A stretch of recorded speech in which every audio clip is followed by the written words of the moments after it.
Thank you. And I think, you know, from the five speakers, you know, it just does really show you, when we look at what we're going to need and where we are now in Ireland, just how far we have to travel. And I think your words of optimism at the end are appreciated.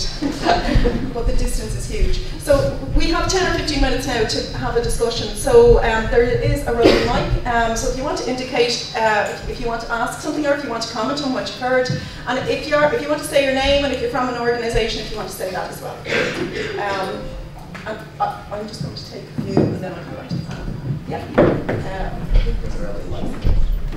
If you can use the roving mic, because I know from Paul and filming. Yeah. There, sorry. Sorry.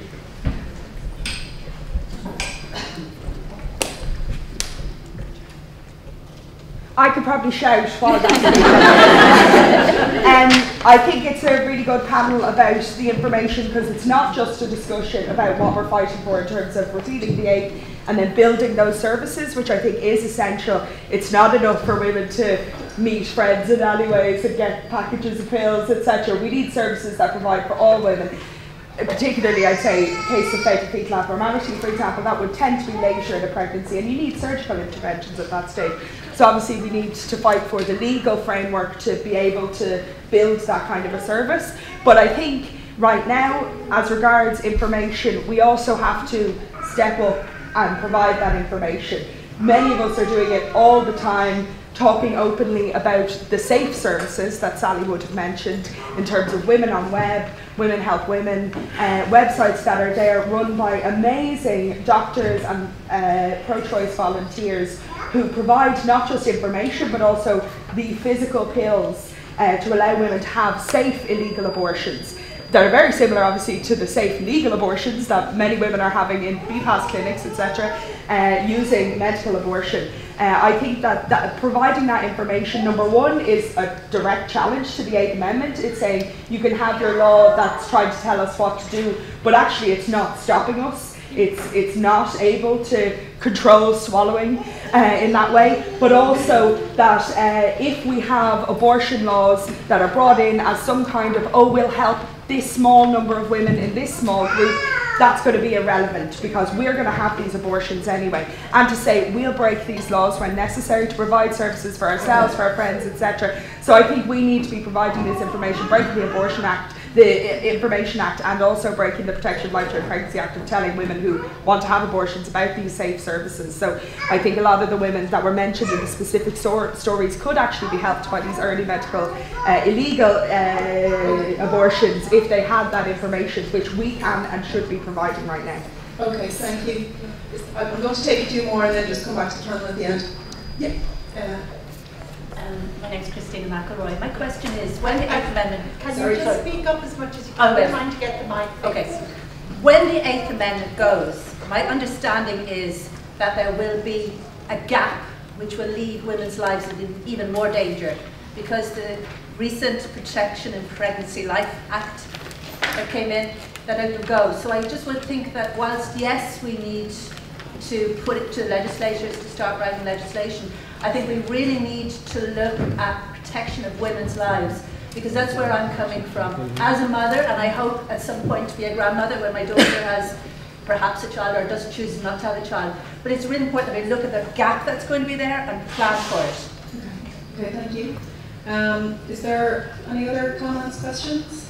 Yeah, I just have a question. My name is Madeline. I'm with the People Before Profit and Socialist Workers' Party, and just a question for the panel in terms of access to services and financial means, because I think the slogan free, safe and legal, I think the free part of that slogan is really, really important. And I think in Ireland at the moment, women who don't have financial means do not have access to contraception, we don't have access to the morning after pill if you don't have the financial means to get those. So I think part of what we need to demand is part of the free, safe and legal, and the free part in that there should be no question with regards to financial means and women being able to access all the services that they need.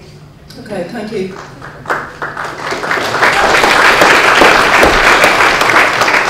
Is there any Is there any other question? Yeah, last one then. Yeah, I'd like to, referring back to what Sally said about toilet and the everyday ingredients, what I want to see is the medical abortion pill available in the supermarkets, take it out of the hands of the medics, give it back our responsibility, the same way as paracetamol is. Okay, thank you. Okay, I'm going to go back to the panel, and if you want to comment on any of those sort of issues or questions that were raised. Start off. You need to speak quite tight into the mic there, isn't it?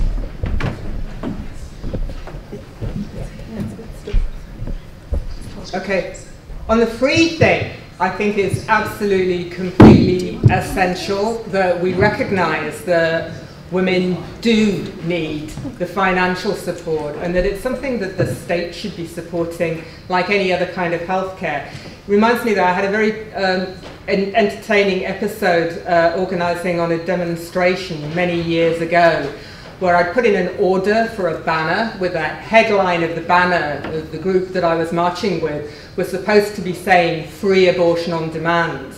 It came back having the words on it, free abortion on demand, free about 3 foot high, and abortion on demand with little letters underneath, making it look like a hot dog stall or something. So the point is that the free has always got to be there. But we've really got to emphasise, I think, what it is that we need to be providing. And this isn't just a justice poverty issue, it's about something in particular.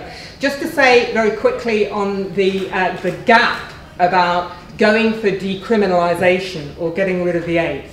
One thing that I think we always have to remember is that when I say that I want the criminal law out of abortion, or we don't want particular things in it, what I'm always thinking at the back of my mind is that the state manages to regulate other areas of healthcare.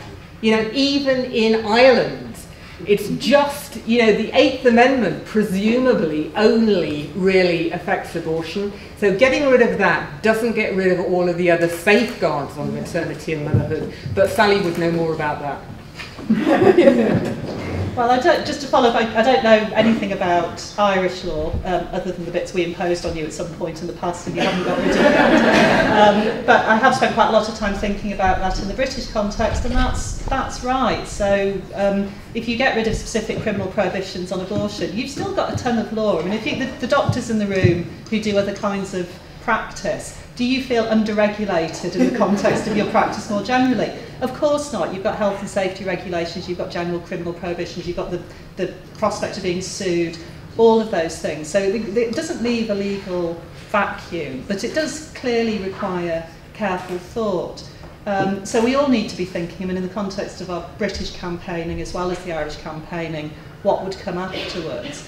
And just in response to that question, well, the point about control and giving women control, I love the idea of having these drugs in the supermarket if that's how women want to access them, and if that can be done in a way that's safe. But there are some risks and some contraindications to the use of the drugs, and some women will want more support than that. We know that. You need to know how much bleeding is too much bleeding, you need to know what risks to look out for, you need to know when not to use them. If you give women good information, there's a ton of evidence to say that women can do that really well, but they do need that information. And I'll stop.